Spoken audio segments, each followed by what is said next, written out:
మిథున రాశి వారికి ఎలా ఉండబోతుందో ఈ వీడియోలో సవివరంగా సంపూర్ణంగా తెలుసుకుందాం. మిథున రాశిలో ఏ నక్షత్రాలు వస్తాయనగా మృగశిర నక్షత్రంలోని 3వ పాదం, 4వ పాదం, ఆరుద్ర నక్షత్రంలోని 4 పాదాలు, పునర్వసు నక్షత్రంలోని 1, 2, 3 పాదములు కలిపితే మిథున రాశి అవ్వడం జరుగుతుంది.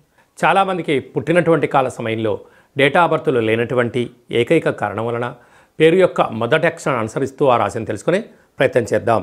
కా, కీ, కు, ఖం, అజ్ఞ, చ, కే, కో, హ అక్షరాల వారందరూ కూడా మిథున రాశి జాతకులే. మిథున రాశి యొక్క అధిపతి బుధ భగవానుడు.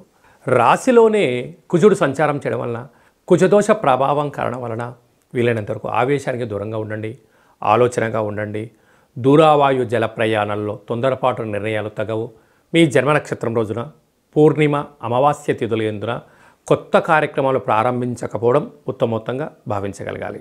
అర్ధాస్తమ కేతు సంచార స్థితి ఉండడం వలన అంత తొందరగా కోపం వద్దు, అంత తొందరగా ఆనందము వద్దు. ఏది ఉన్నా దాంతో సర్దుకపోయే గుణం మీ దగ్గర ఉన్నంత వరకు మిమ్మల్ని ఎవరు డిస్టర్బెన్స్ చేయలేరు. సర్దుకపోలేకపోతే అనేక రకాల సమస్యలు మీ చుట్టే ఉంటాయని చెప్పి గమనించాలి.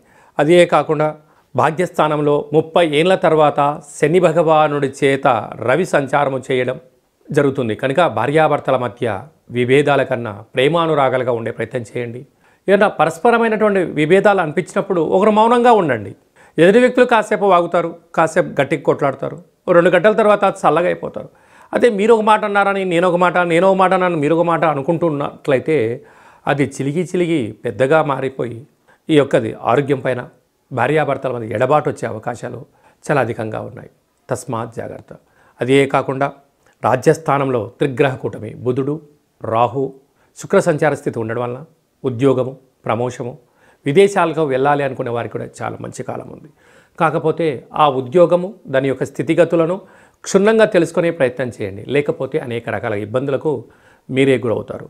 అలాగా వ్యయంలో దేవగురు బృహస్పతి సంచారం చేసినప్పుడు కొన్ని ఆర్థిక అసమానతత్వం, పెట్టుబడులు, ఆకర్షణ, లోన్స్, వేలకు డబ్బులు అందలేని పరిస్థితులు ఉన్నప్పుడు ఈ వీడియో మీరు చూస్తున్నారు అన్నట్లయితే మీరు నవగ్రహ దేవతలకు అక్షర తులాభార కార్యక్రమంలో పాల్గొనే సమయం ఆసన్నమైందని చెప్పి మీరు గుర్తుపెట్టుకోగలగాలి.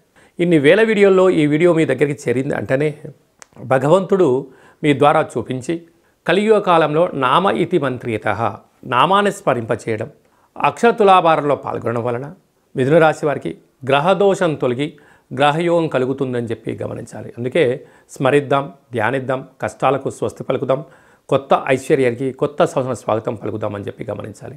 స్వయంవృత్తులు, సేవారంగాలు, వ్యాపారాలు, పెట్టుబడులు, ఆ కార్యక్రమాలు నడిపించే వారందరికీ కూడా చాలా మంచి కాలం ఉందని చెప్పి గమనించాలి.